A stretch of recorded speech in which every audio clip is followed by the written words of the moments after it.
Botani kwakhona, welcome to the Sheds. We are shedding light on mental health today. Mhlakazi, how are you? I'm good, Mhlakazi. How are you? I'm alright, man. Good, man. Do you know about mental health, Mhlakazi?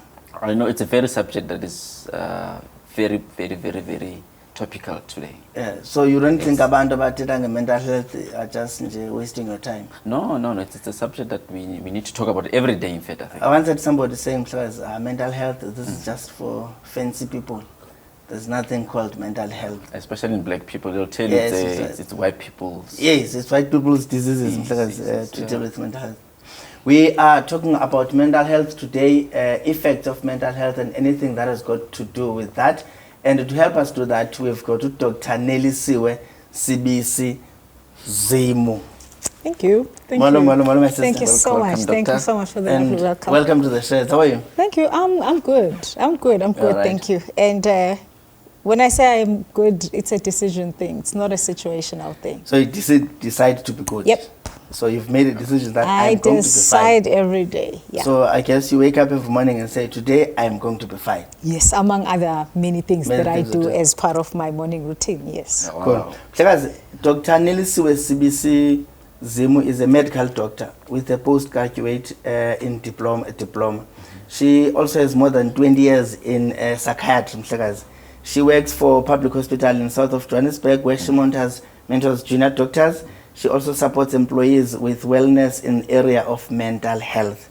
Her medical experience includes family medicine. What is family medicine?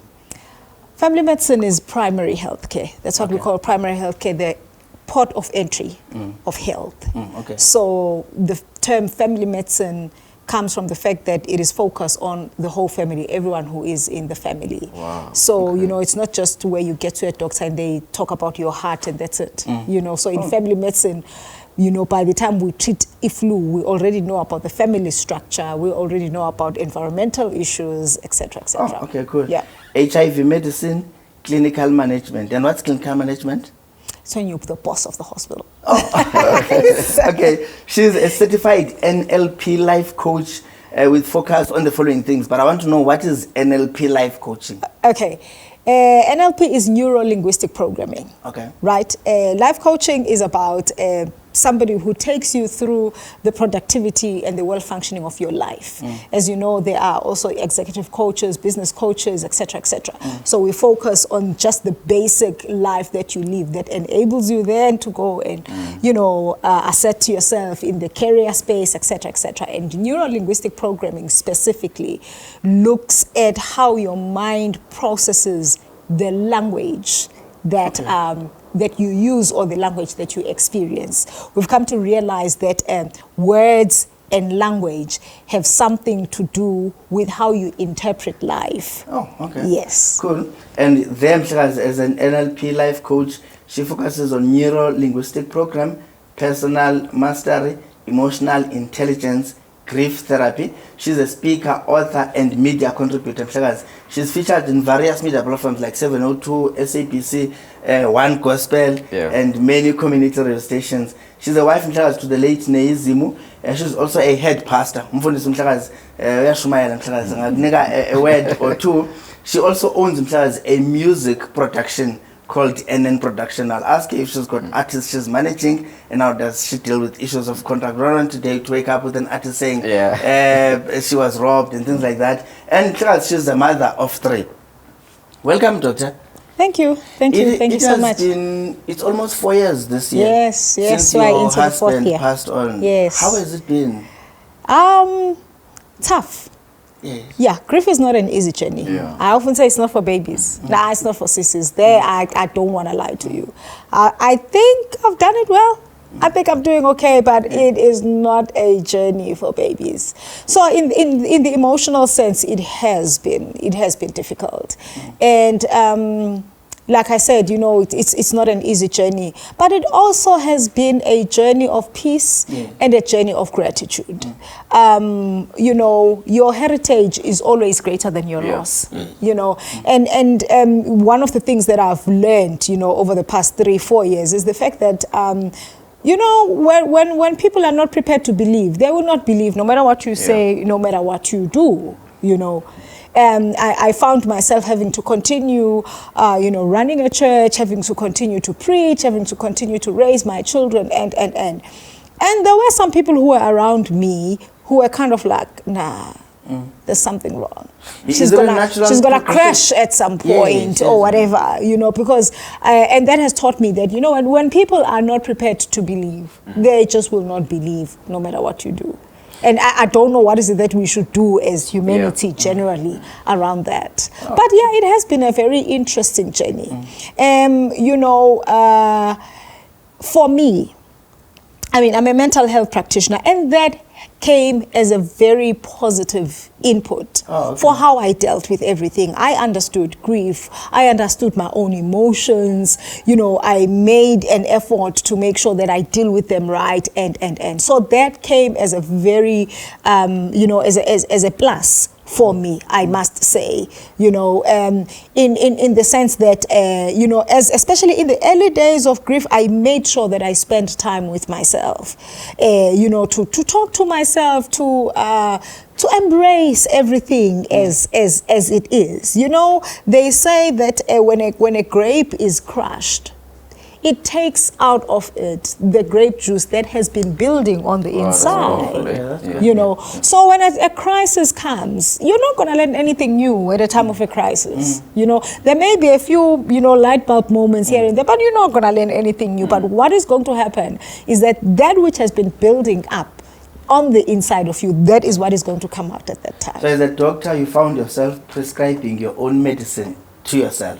Oh yes, no, certainly. But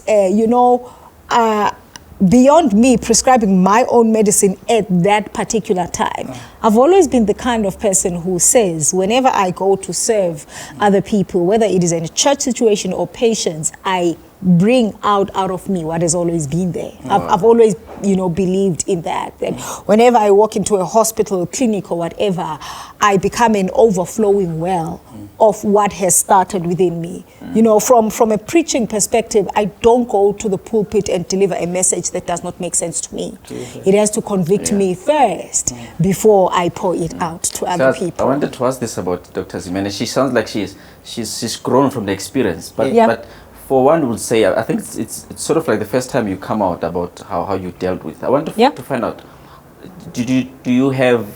how did you cope with it? Was there any mechanism that you used to cope with your loss and looking back?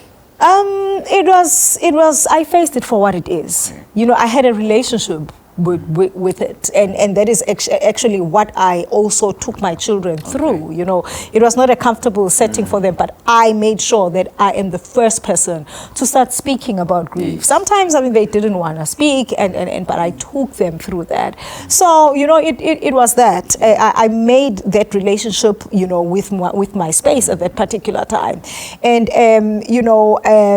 I learned to understand people that are around me. The one tricky thing about grief specifically is that grief wants to be witnessed. If you probably can see, and I am by no means trying to criticize people as they push whatever that they feel that they are destined for, but if you will notice, a whole lot of people who go through a crushing experience in life, the next moment, they're hosting a whole lot of things and they're calling in people, and the moment you start hosting events and whatever, you are essentially saying, I am in a position of authority. And most of us at that particular time, you're not in the position of authority, but you're in a position of desperation. And that happens because grief by nature wants to be witnessed. When somebody has experienced the loss, also, you'll meet them in a taxi rank at a till at shop, and then they'll start talking about themselves. Sometimes they don't even know you, but they talk about such things because in the early stages especially, grief wants to be witnessed. So that was that for me. I found myself learning a lot about grief. I studied grief because I realized that anything that you are supposed to master, or anything that you can master, is something that you know better. So anything that you know better, you master it better.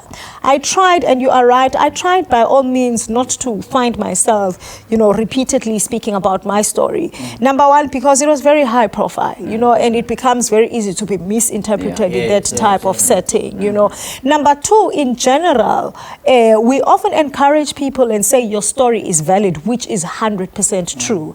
But unfortunately, people find themselves being stuck at a story and they miss out on the principle. I want us to zoom into mental health and issues of mental health, causes of mental health, what exacerbates mental health, and what exactly is mental health. But before that, I want, when she answers that question, our viewers to bear in mind academically who she is. What did you study, doctor? All right, I studied MBCHP. Yes. That is where, when it comes to doctors, that is where everything starts. Yes. You have the basic degree, MBCHP, but it trains you on the basic faculties, throughout medicine. So you do a bit of general surgery, a bit of obstetrics and gynae, a bit of pediatrics. So you are a generalist at that particular time. So after that, I did... How long does it take to get that? 6 years. Okay. Yes, and then I did a diploma in mental health. At that particular time, I was looking at, studying psychiatry specifically, which is where I work right now. But I think after I got the diploma, because I'm a generalist at heart, I was like, I cannot afford to be, 55 and dealing with schizophrenia and nothing else. So that is when, after I did the diploma in mental health through the College of Medicine, then that was when I started pursuing, life coaching. And the reason why I pursued life coaching is that it was appealing to me in the sense that in life coaching, we are results orientated, and we therefore deal with people who are functional. I found it very depressing, and I've actually surprised myself because I'm still in the same place, essentially, But I found it very discouraging and depressing, the idea, how it happens in our, in our health settings, you treat the person, they go home, they come back after 3 weeks, same thing, that vicious cycle. I found it very disturbing. But I think, in the long run, I've found a space where I encourage people to be able to tell their story, to be able to find meaning in their lives. Because I think in the long run, this life is about meaning. To be able to find meaning, whether you are, a schizophrenic who has dropped out of school and your community feels that you're not worth anything, or you are somebody who is highly functional, highly intelligent with bipolar mood disorder, for instance, where you find that in the workplace you are great, but because of the mood things, you find yourself going back and forth. So I pursued life coaching in that sense. But I think in the long run, I've been able to merge everything, So when I speak to you, I don't just speak to you as a guest in your show. There's a medical aspect of me. There's a life coaching aspect of me. There's a spiritual aspect of me. Yes, and quite interestingly, even in the church situation, I think my approach is very practical. My approach is very is very mind orientated. All my studies have kind of come together, as a melting pot, and it has enabled me to be very flexible in how I conduct life generally. What is mental health, doctor?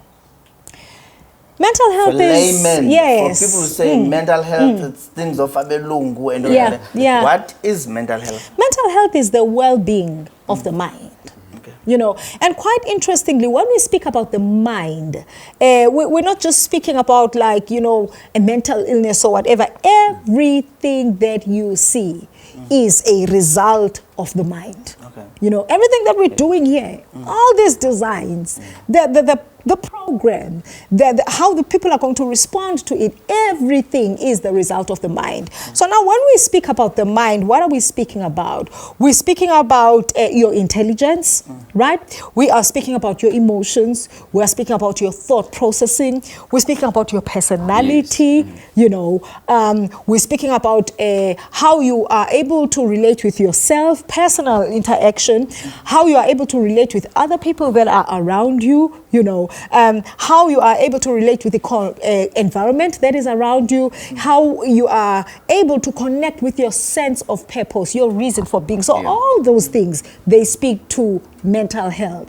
The unfortunate thing that we find, over and above people saying ukuthi into zabelungu and stuff, the unfortunate thing that we find is the negative stigma.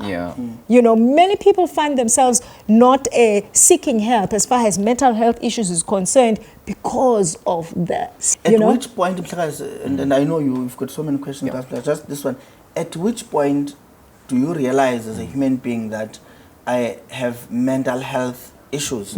At which point do you say, I mean, I want to bring this into implant. At which point, what is it that in your life tells you that the mental health problem? The symptoms. What are the symptoms? Yes. In fact, quite interestingly, most of the time, when people struggle with mental health issues, it is not them who realize that there's a problem. But it is the people that are around them. And I think that is where the issue of denialism comes in. Like your wife in class, saying that, would you honestly, be able to go to the doctor if your wife says, I think there's something wrong with your mind? If they say, and quite interestingly, if they say, your shirt is not properly ironed, let me iron it for you, you agree. Right? Yes. If they say, I think you have a flu, let me get you something for the flu, you agree. But the moment somebody says, I think there's something wrong with your mind, you take offense. Yes. And like all the areas that I was speaking about the mind, all those areas affect you, or rather, all those areas can be affected when there's a problem with the mind. There are some people, when they have a problem with the mind, you find that their issue is mood. They're like sad, very sad. And you'll find that, intellectually they're still okay, with other things they're still okay, but they have an issue with the mood. And then there are some people where you find that the mood is okay, but the thinking is wrong. Those people who are always suspicious that why nisebenzela la? Why ningasebenzeli the other side of town or whatever? The thinking process. Or something, the thinking process. So you find that the best way to look at mental illness is to look at the benefits of the mind. Why is the mind important? And in all those areas where the mind is important, now what makes us to say that there's a mental problem is when things are out of balance. So everybody experiences all these symptoms that we talk about in various mental illnesses. But the moment things get out of balance, the moment your functionality is disturbed, your functionality within yourself, your functionality with other people, your functionality in terms of your sense of purpose, your functionality with your environment, the moment, because of any of those imbalances, the moment there's a dysfunction there, that is when we come up and say there is a mental illness here. I want to ask this, doctor, because I think currently, as you've seen, in our country, especially in the space of social media, you see people coming out having a meltdown of mental illness. Do you think people, because they don't know how to deal with, some they just cause outbursts in those spaces. Do you think maybe the problem is that we're not having much discussion about it, that people, they don't know where to go when they start to experience? Yes. And I think, the issue of social media in general has its own, problems when it comes to not only mental health problems, but when it comes to our sense of who we are. My challenge with people who are dependent, who are very dependent on social media, is that what are you going to do the day Meta decides, okay, Skribile Ngalowe, it's not there anymore. Who are you going to be dependent on? Who are you going to run to for validation and things like that? So we need to be really careful, in as much as social media is, is very important, and it is a capable tool. We also find that there are too many people who are dependent. There are too many people who are dependent on social media for validation. And the question is, what about the day that you don't feel validated? In fact, at a parenting level, we often encourage children should stay away from a smartphone at least until high school. until they know who they are, until they're not going to feel threatened just because they don't get enough likes or whatever and things like that. So yes, you find that there are people who go out there on social media and they will speak about their mental health issues because they truly want to make a difference. But unfortunately, there are also those who go out there because they are seeking validation and they're not getting it anywhere. And you can imagine, social media can be very ruthless and cruel at the same time. So when they don't get the validation that they need, it makes the situation even worse. Wow. You are saying kids should not be on social media, at least high school? Preferably, let them stay away from a smartphone. I'm not even talking about social media, just a smartphone. And you know what we do? When a child is crying, what do we do? You give them a phone. Oh, we don't work at home. Yes. Give your child a phone. Our children are on smartphones before they can develop a language. Wow. You know, we are fighting to have access to the internet in the country. We are fighting for rollout even to rural areas. Are you sounding an alarm that the internet could actually be the biggest problem contributing to mental health as well? Because everybody will have access to it and they will have access to social media. If it's wrongly interpreted, yes. If it's wrongly used, yes. Let us start with the connection. You know. As family members. Yes. Let us start with the connection, you know, within the family, you know. I can tell you something quite interesting. In my marriage, I think we must have taken about 10 years before we had a TV in the bedroom. Wow. You know. 10 years without a TV, yeah? Yes. Yeah. Yes. You know, it took me because to have a TV in the bedroom. Because I was very intentional about a connection. Yes. You know, and you know, you can imagine, you know, like once there's a TV, you are together, you're sharing a roof, but there's no connection. There's no connection, yes. You know, so, you know, such things, especially with young children. Doctor, who does mental health affect the most between men and women? It depends on the diagnosis. It depends on the diagnosis. When it comes to mood issues, we tend to see that a lot in females. Okay, mood. Mood. So females are moody a lot. I didn't say that. Yeah. But when it comes to mood disorders, yes, your bipolar disorder, major depressive disorder, that is where we find that anxiety disorder, that is where you find that mainly it will be the females that are affected.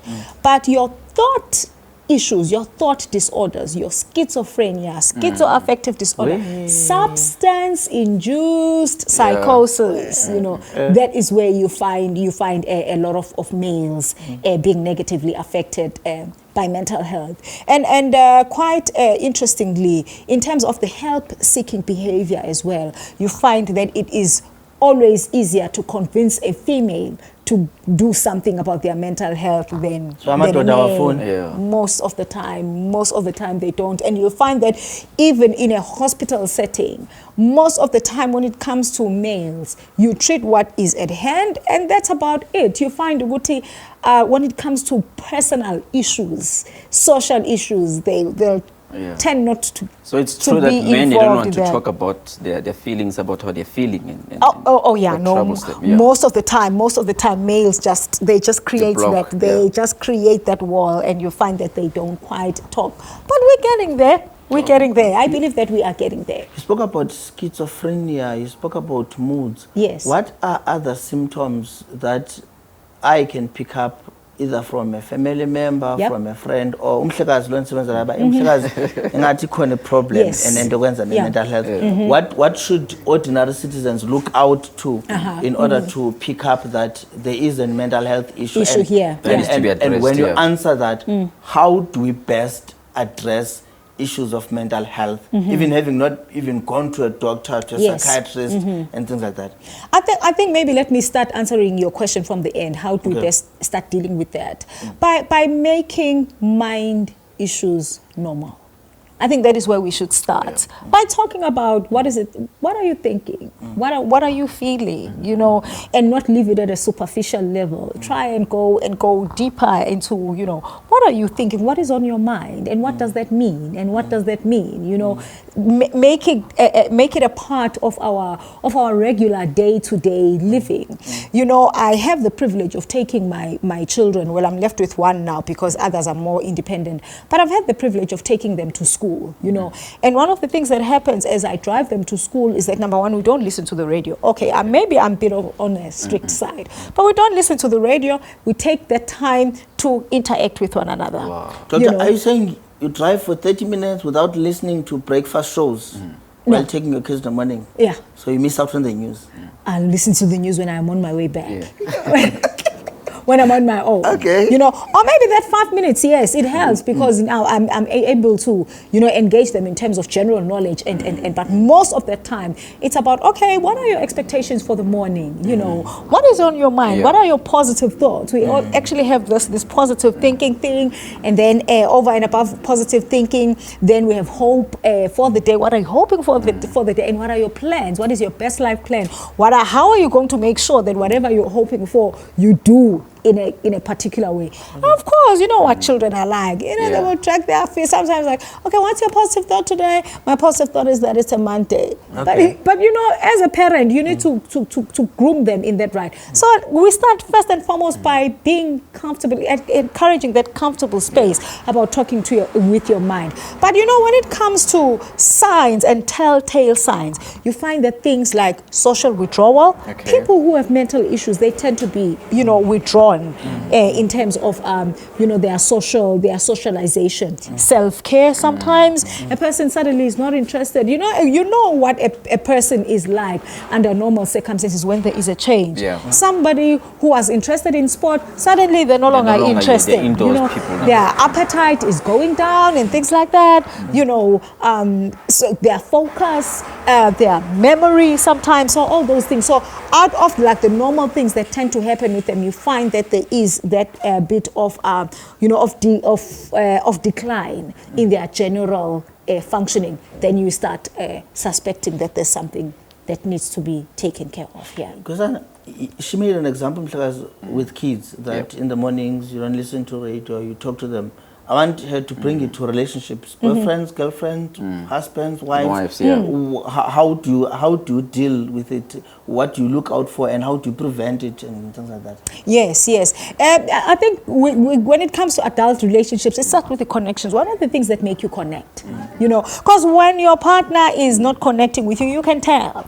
But what do we most try to do? We try and compensate with other things. You know, instead of like facing things for what they are. That, look, man, there isn't that connection, you know, and then you'll try, maybe you're bringing a gift, now you are, you know, factoring in certain social things, but you know that this is what I am trying to get at. So that openness, it needs to start there with just being open with one another, with just encouraging that connection. But most of the time, you know the people that you are around with. Once there is a shift in what you usually know, don't take it as if, no, they're tired or whatever. Start talking. Start talking. They may not have a diagnosis as such, but obviously they are not living their best life at that particular time. It's fascinating, class. Fascinating. It's a fascinating discussion, a fascinating topic, one that we often ignore most of the time. You have co-authored a book. Yes. The Life and Business Minds. And you're talking about business. Well, what can you tell us about this book? I haven't read the book, and I'm hoping to get time to read it. You make the time. Yeah. So in 30 seconds, what can you? What's the book all about, and where do you get the book? Okay, the book, for now you get the book from me, myself, or some of the authors that are there. 32 authors. Wow. We've come together as 32 people, professionals, entrepreneurs, leaders, and we were just asked, just come in and speak to something that's, you know, that relates to how you view life, that relates to how you cope, that relates to how you have pursued your success. It's a lovely, lovely one, because it's not like the same thing over and over again. It's people bringing in their inputs. It's so really it's a variety of mindsets in different specific topics. Precisely. In one Precisely. And what have you spoken about in the body? What have you written about in the book? I've spoken about the inside job. Oh, okay. That is my topic, and I believe that the inside job. What is the inside job? I know that, you know, the inside job, I know the movie or something. Yes. So the inside job, corruption. I'm talking about corruption. Not quite. Okay. And in fact, that is how I started. You know, but for me, the inside job is about the person that is within, because I strongly believe that. How I subsequently come out is all a result of what is happening within me. But what I'm more concerned about is the things that are happening within you that you are not aware of. Okay. Because there are so many people who are dealing with so many things from within, but they are not aware of that. And subsequently, you find that they come out, they actually even frustrate themselves. They find, you know, that they are unhappy with themselves. They find that they sabotage themselves. Why? Because they are not aware of what is happening from within. So for me, all life in the long run comes from within. Wow, you heard it from the doctor. Is there anything, Class, you want to ask? No, I think it's a rep. But you don't meet doctors every day, Class. The only time you meet with a doctor is when you pay a consultation fee. No, he's going to call me again. He's going to call me again. Don't miss this opportunity. You do not suspect mental issues from yourself, from your wife, from your children. I've already got it, the inside job. I think I'm going to work on inside job. The inside job, yeah. I'm going to read the book. Okay. You have been watching The Sheds. We come to you every Monday at 9 o'clock. On Soweto TV, channel 251. We are also on YouTube every Friday on the Sheds podcast. Keep watching, spread the word. Let's talk as a country, discuss issues, shine the light on them, and make sure that we come up with solutions. Thank you very much for watching.